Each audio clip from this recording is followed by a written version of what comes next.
right. So hello, my name is Kimberly Stewart Lucas of Warrior Mamas and Absolutely Divine Events, and you are joining us again for another episode of Dish with the Doulas.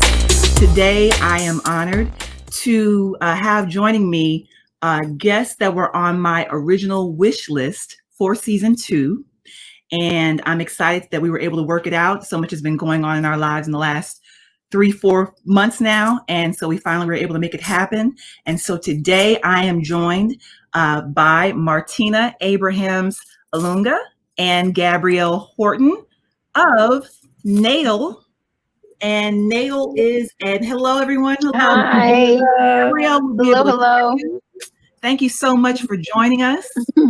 And we'll be able to hear you. That's Gabrielle's picture there at the bottom. Hi. Thank you too so much for joining. Thank you. Yeah, thanks so much for having us. I always kind of start the show with a little explanation of kind of like the connection that we may have. Mm-hmm. And for me, it was, and I'm not sure again, I think you guys asked me this in our phone conversation, how I found out about NATAL. Mm-hmm. I don't remember. I remember submitting our birth story for your website. I'm going to go to that real quick to the website. You guys can see it here. Mm-hmm. And so you all have a few birth stories on your page. But first, let me just talk about what NATAL is. NATAL, you all are a docuseries podcast, correct? Yes. Mm-hmm. And you all are about sharing stories about birthing while and being Black. Yes, not exactly. It's a docuseries about having a baby while Black. Yeah. And what I love about it is that it's in the voice of the people, of the individuals involved. And that's what I really love about with the work that you all do. Thank you. And my husband and I had the opportunity to share our birth story on your website. Yeah. But your podcasts are available. I particularly listen on Spotify. Okay. Me too. I'm a Spotify girl. Martina is always like, I'm an Apple Podcast girl. Exactly. It's an old habits die hard. Yeah, Spotify is my thing. And so you all kicked things off during National Black Maternal Health Week. Black in April, with our partner, Black Mamas Matter Alliance. Matter Alliance. Yeah. That's why I kicked off last year, Dish with the Doulas season 1. Oh, okay. And that's it's a great time. It's a lot of synergy, a lot of organizations. It was really awesome to be a part of, especially as we were rolling out this thing that Martina and I had been working on for so long, just the two of us. Yeah. And eventually we had team members, but it was cool to be a part of a week where everybody was talking about, the same thing and, all aligned. That was awesome. We felt the energy of the community, which I think was a great catalyst for the rest of the season. I think so too. And that's what I love about that week. I wish the energy of the week is magnified throughout the year. Yeah. But when you have the attention that week, that's why the week is so powerful, because for some people, they're just learning about certain concepts. They're just learning about certain statistics and the needs, of what's really going on with Black women and reproductive rights as a whole. Yeah. So taking that energy and having it reverberate throughout the rest of the year until the next year and it getting bigger and bigger. That's what I love about the power of that week. And they're saying that they're even, I think this year might have been the first year where they had folks internationally celebrating and had programming and events. So they had folks interested in the UK and in Europe and in the Caribbean. And so it's unfortunate, that Black parents suffer in the way that we do globally, but what is empowering is that people are coming together across borders and waters to empower one another, share stories, share resources, and to just have that presence and let people know that Black parents are here and we want more. Yes. Right. And we're seeing those numbers too, or not even just the numbers, but we're seeing listeners coming from outside of the US. Obviously the US is where we have most of our downloads. And the series, it's bi-weekly. And so we're able to kind of see who's listening, where they're listening from. And it's pretty cool because we're literally people listening to us on 5 continents, right? South America has us on lock. Several countries throughout Africa. I'm always talking about this. Martina probably sees me post about this. It just still blows my mind that it's just, we're all throughout Europe, we're across Asia, Southeast Asia, Australia, right? But like, I think like some of the countries and cities Martina was mentioning, like you're seeing not just like a couple listens, you're seeing kind of like similar movement building happening like in the UK and elsewhere. And so it's like, even though we're not in that week of Black Maternal Health Week, like Martina said, like a lot of that energy, like we really like allowed it to be a catalyst for how we approach the season and how we kept our energies up. But I think everybody is kind of keeping that same energy and in different ways, you know, and especially with the protests all over the world, people are seeing how all of the dots connect. And so I think we're still seeing a lot of that energy, you know, and I think it's bringing in even more people than before, which is, I think, the goal, you know? So we're feeling that too, you know? Yeah. So let's go back to the beginning of how you got to NATAL. I know you all are producers. You're not new to the podcast world. So can you all share with me and the viewers, why did you even, what experiences led you to even start NATAL? Yeah, I'll let you start, Gabby. This is, we get asked this all the time, especially because Martina and I aren't parents. And so, you know, people are really curious about like, why are you all curious what's happening with, you know, birthing and pregnancy and all of the things in between and after. And I think for both of us, it's really personal. And I think that kind of personal connection you can feel and see throughout NATAL as well, right? From our parent stories to us and all the work that we do with the show. But it really came from my childhood best friend was pregnant last summer in 2019 and ended up giving birth 2 months early because she developed preeclampsia, something she had never heard of, didn't know the name of, you know, something that she knew the symptoms of and was trying to express the concern with her, you know, her doctors and her nurses. And they were just kind of like, oh, that's just normal pregnancy stuff, you know, gaining all this weight rapidly and having swelling. And she's like, I think something's off. And eventually they listened to her once the blood pressure, you know, her reading showed that like, we're at near fatal levels. We got to get this baby out. And so I think for me, you know, after reading about what was happening in terms of like the state of maternal health care for Black parents and like hearing about celebrities like, you know, Serena and Beyonce and Allison Felix, right? And Judge Hatchett's daughter-in-law, it was like, okay, so class is not really what we're talking about. We're just talking about racism. But it's like, what do you do with that? And like most millennials took to Twitter to kind of share just a little bit of sadness, but also a desire for like urgency about like, we got to do something about what's happening to Black mothers, right? The state, you know, like what's happening. And a lot of parents, a lot of loved ones, a lot of care providers responded to that tweet. But also one of the people who responded was Martina. And then this is usually where I let Martina take over from this story. So I saw Gabby's tweet, and at that point, similar to her, you know, I had seen all the headlines. I think the very first article that I had read that really started to pique my attention on Black maternal health, the Black birthing crisis, was a New York Times article where there was a woman who worked for the CDC who was studying maternal health care and ended up passing away after delivering her baby. And as a storyteller, as an audio producer, I'd always just been interested in Black stories and the things that concern Black people. And so when I saw Gabrielle's tweet, I, you know, DM'd her and was like, hey, this has been something that I've been interested in for a few years now. And even to make it more personal, just having my friends who are starting to start their own families, and too many people had stories. Too many people had things go wrong, you know, or hinting, even on Facebook, like hinting that, you know, it's been a hard journey to get here, but like, here's my baby and me. And I'm just like, why does it feel like all these people I know are really having scary experiences through pregnancy and childbirth? And so I knew that there was a lot more to uncover than what I was just seeing in the news every day. And so, you know, I saw Gabrielle's tweet, and we had worked together in the past. So I had said, like, hey, you want to do something? I want to do something. So let's do it. And that's how we got started. Awesome. And so the set date of launching was April 15th, correct? Yes. Okay. Good memory. Yeah. Hey, some things stick. Yeah. Some things don't. Yeah, good memory. Some things stick, some things don't. And then the pandemic happens. I know that we all had to do different things, right?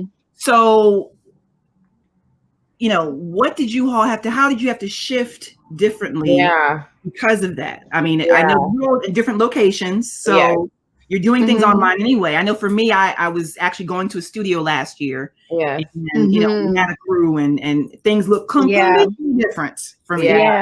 But how did you have to shift things a little differently because of the pandemic, if at all? Fortunately for us, we didn't have to shift too much.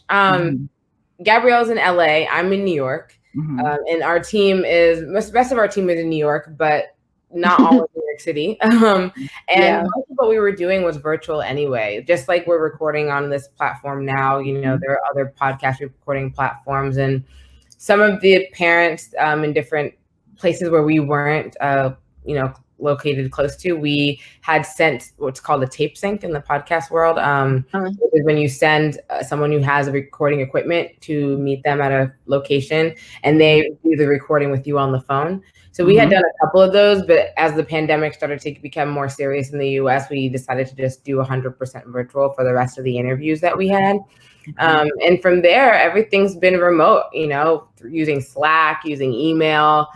I think being millennials and of the internet generation, our whole team has just been used to communicating with people that we've never met in person. I've never met Gabrielle in person. Are you serious? Never. I haven't met anyone in person.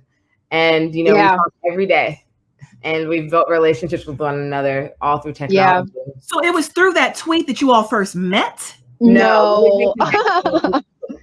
Mutual friend, but we don't have spoken on the phone or Google Hangout. We'd never met in person.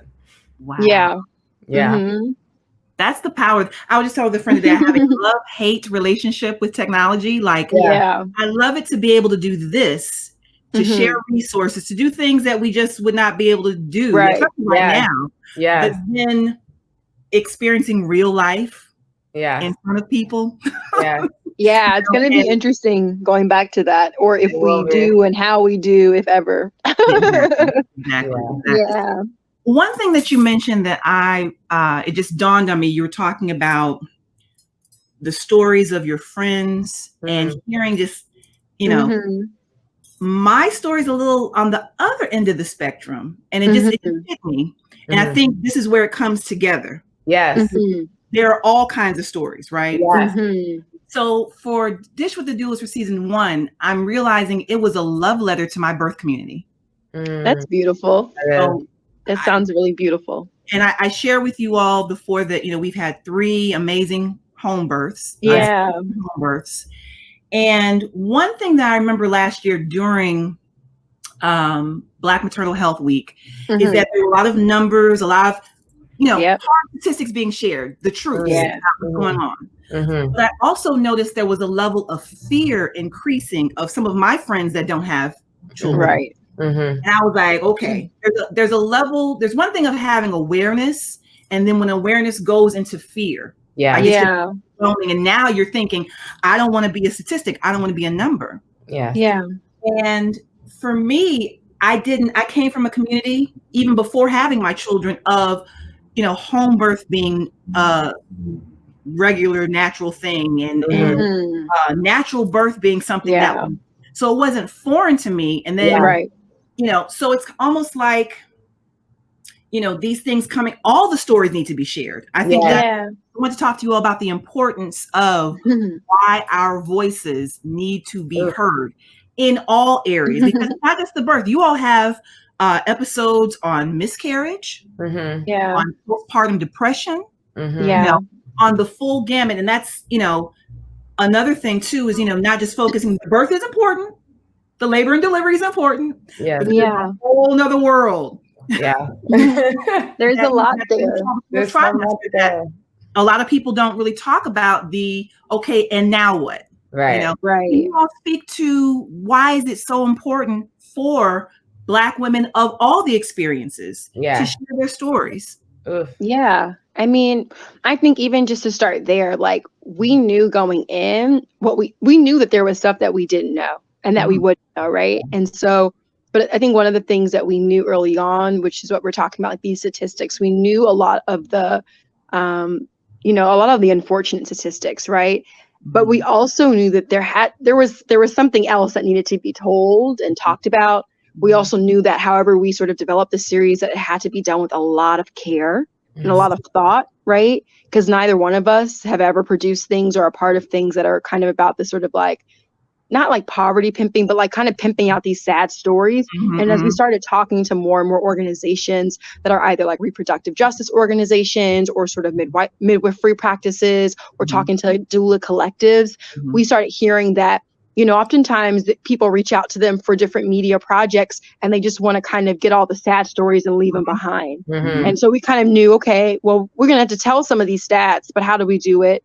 And then we started hearing more from doulas, I'd say, and midwives, like, we hope that you all are able to tell, you know, the other side of those statistics, right? Because if you have a number that's like, I don't know, let's pull out some numbers, like you've got like a certain ratio of parents who are likely to experience preterm births, or you've got, you know, we always hear the 3 to 4 times more likely, right, for Black women to make, perhaps not make it or have complications during pregnancy and childbirth. We knew that there's a flip side to all of those things. And that's just data, right? That's like trying to sort of be good to data and be good to people. And so I think in our understanding of that, we had to sort of think about how are we going to set up this season to sort of tell these stories in a way where like it's not leaving with a sense of heaviness all the time, where there's like not a sense of hope or resolution or solution. So like when we thought about the season, it was like we wanted to explore some of those less talked about facets that you mentioned, right? So thinking about what does reproductive mental health more broadly look like, right? And how does postpartum depression fit under that? What does pregnancy loss more broadly look like? And what are miscarriage and stillbirth experiences that we should be aware of, right? And it's like not to tell the stories to get all the sad stuff. It's telling stories so you can hear from someone what happened to them, how they responded, maybe how they wish they had responded, the questions they asked their provider, the questions they didn't ask and are regretting, right, that they didn't, you know? And so there's a lot to be learned beyond just sort of like, you know, just hearing someone's story. There's a lot that you can sort of take with you, whether you are a parent, soon to be parent, a loved one supporting people who are birthing. There's ways for you to hear these stories and to learn, right, and to be able to do something afterwards. But there's also a lot of love and tenderness and joy. Like even in like our last episode that Martina hosted with her mom was one of the storytellers, and we had another woman from California, like I think on paper, it looks like a really sad ass episode, right? It's like pregnancy loss, we're dealing with this and this. But when you listen to it, in between the losses, in between like the devastation, you're hearing how excited parents were when they found out and got, you know, it was confirmed like they're pregnant, or when that baby came home, or that first skin to skin contact moment. Like those are some really beautiful and tender moments. And they may not be the full 30, 40 minutes, but it's important for us that we keep them in there, because I think so much of natal is kind of just like Black life as well, right? We're holding all of these things at once. Yeah. We're holding the joys, we're holding the challenges, we're holding the sadness, but we also know that we're going to keep going, right? So we keep producing episodes because there's more to tell, there's more solutions out there. So that's a little bit about how we approach the different topics, you know. Martina, you know, probably has more things to reflect on too with that. Yeah, but just to build on that too, like Gabrielle was saying, that we, as human beings, we experience all kinds of emotions in any experience or situation.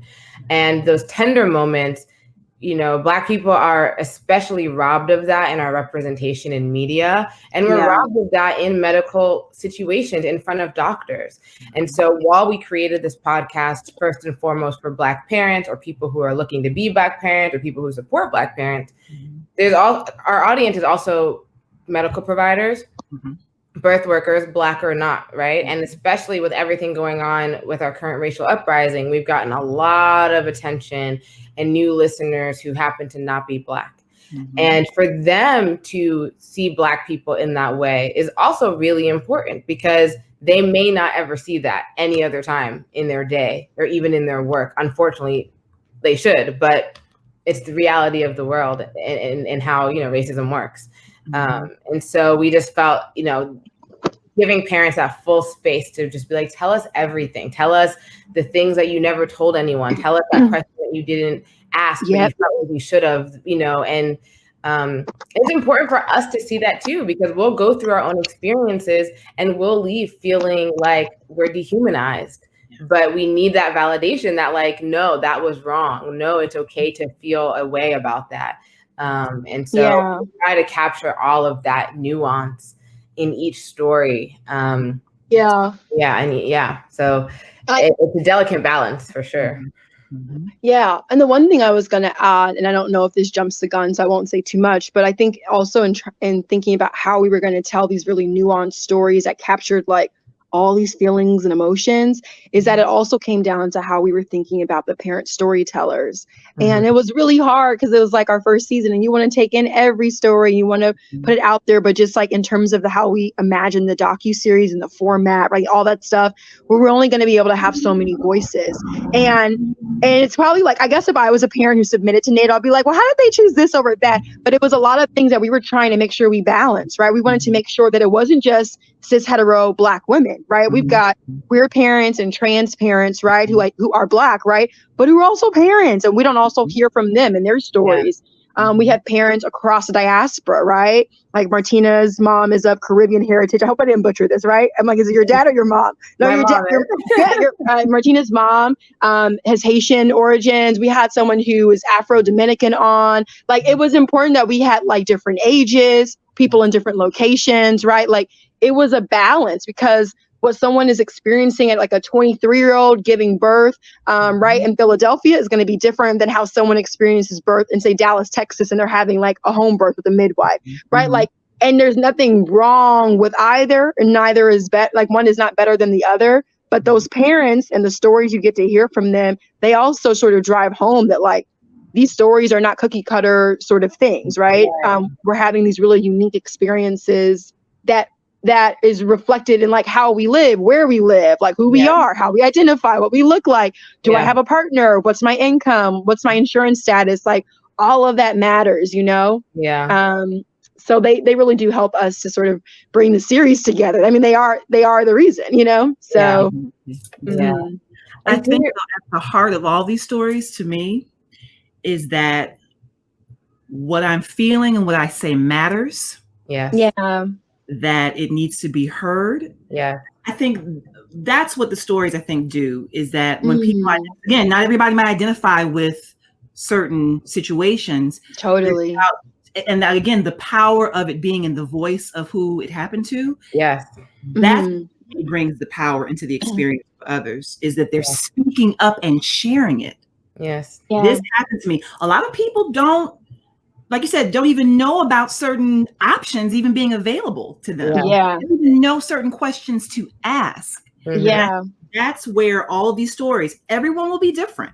You know, some of them may go in categories together, but all three of my birth stories are different. But they I remember that about you. You know, about surrendering, about trusting, about faith. And what I know and the people that surrounded me. So I think at the core, though, is that what I'm feeling and what I, you know, that is what matters. And I should, and being an advocate for yourself. Oh man, it's so important. It's so important. Like you said, no matter what insurance you have, who your providers are, whether you have a partner or if you have a whole community, is advocating, because you know when something's not feeling right, when something's not really working. And some people don't even feel empowered to say, I have a question. Right. And having that permission, like that natural desire to question, to say this is not right, I don't like this. I think, you know, as Black people, we are socialized to not speak up. And so knowing that, just giving people that permission and showing examples of times where people have or have not, and just saying that, like, you know, it's okay what happened in the past, whether you have or not, but in the future you can, like, know that moving forward, and the next time you can ask that question, you can push back. Agency.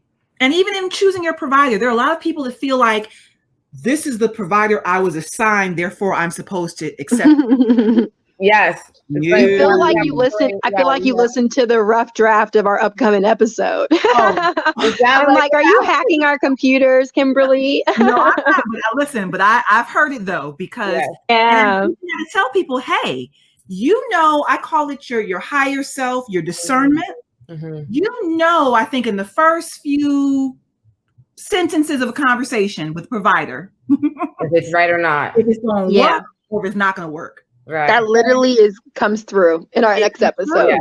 And there's so many questions to ask, but you kind of know in your spirit, where the person sits with you, and then identifying that, and then feeling the courage to say, you know what, I don't think this is going to work. Right. Yeah. And not feeling apologetic about it, not feeling like you're doing something wrong, because this is your body. Yeah. Pregnant or not. We agree. All the providers, right? Absolutely. You have to stick up for that. And that's what I think these stories do. Hopefully they do, is that people can say, you know what, I didn't ask that question, or I shouldn't have stayed. I could have chosen somebody else. Yeah. Like I said, there's a series of questions that, people come to me and ask, well, how do I choose a doula? I kind of not in the business anymore of doing that, of referring, because it's a very personal thing. Right. It is. What may have worked for me, because, even though I'm not having more children, I call her she's my midwife for life. She comes from school, the Matrona, which is, they're based in North Carolina, and they're very hands-off. They're about returning birth to the family. So as a midwife or doula, their job, of course, is to be there as support, but it's really to empower the family to drive it. Some people that may not work for them. Some people need step-by-step instructions, and that's okay. But it's about, and trusting yourself enough to know that, okay, I like this feeling, I don't like this feeling. Let's do that and go to another place, another direction. Absolutely. Absolutely. I think that was so important. So what is coming up for NATAL? You guys, what isn't coming up is a good question. A lot in the works. Yeah. Well, we have, 3 more episodes of this season. We come out every other Wednesday. So next Wednesday we'll have episode 6, and then 7 and 8. We're continuing our NATAL chats series, which are follow-ups to the episode. It's an opportunity for us to unpack what happened with the episode. We always bring on different guests to lend their perspective to the parent stories and any undercurrent themes or topics that we think is important for the community to discuss. And we are also doing a mindfulness edition of our NATAL chat. So every Saturday for the next few weeks, we'll be having our mental health advocates leading our community in mindfulness sessions, just because it's a stressful time right now. Everybody's stressed, and we all could use tools to help us release some of that stress. So that's the impetus behind that. And then we have our NATAL Summit, which is coming up in August. Yeah, so we're still in the works, and we haven't yet formally announced it, but it's going to be an opportunity for our whole community to come together for different panels with different types of voices, parents, providers, advocates, and our production team as well. Because a lot of people have seen Gabrielle and me, but they haven't seen the folks who have been working behind the scenes on NATAL. So we're excited for that. Excellent. And how can you give the rundown of how people can follow you all and what you want them to do? Ooh, let's start. Okay, maybe we start with what we want people to do, and then you hear that, and then you can go find us on one of these different platforms. So, I think the first thing is we always want people to listen, and we want people to know that they don't have to listen to the podcast in order. They can listen wherever they want to start. But we ask that you just sort of give us a listen, give us a try. Even if it's, you may not be able to sit through a whole thing, whatever it is, we just want you to press play and to just experience what it's like to sort of hear someone share and open up about their pregnancy, their birth, their postpartum experience. And so we want you to listen. We want you to share it with a friend, of course. The NATAL website also is a really incredible resource that we hope folks, spend more time with if they haven't already. Not only can you learn more about our team, of course, how NATAL came to be as a podcast, there's also a really incredible resource hub that has a lot of really good materials and just really good information there related to birthing and healing and mental health resources. Oh, there you go. Yeah, so the Learn page helps us with that. And we also make sure to put different sort of links to different sort of, if we use certain terms or phrases during an episode or mention organizations, like we try to make sure that, there's information there that people can kind of continue their learning right throughout the process. In addition, on that website as well, I'm like looking now, I'm like following you. Learn more about our partners, our team. What else is there? Our community blog. We've got a couple of birth stories. We would definitely want to continue to beef that up in the weeks to come and definitely in the upcoming season.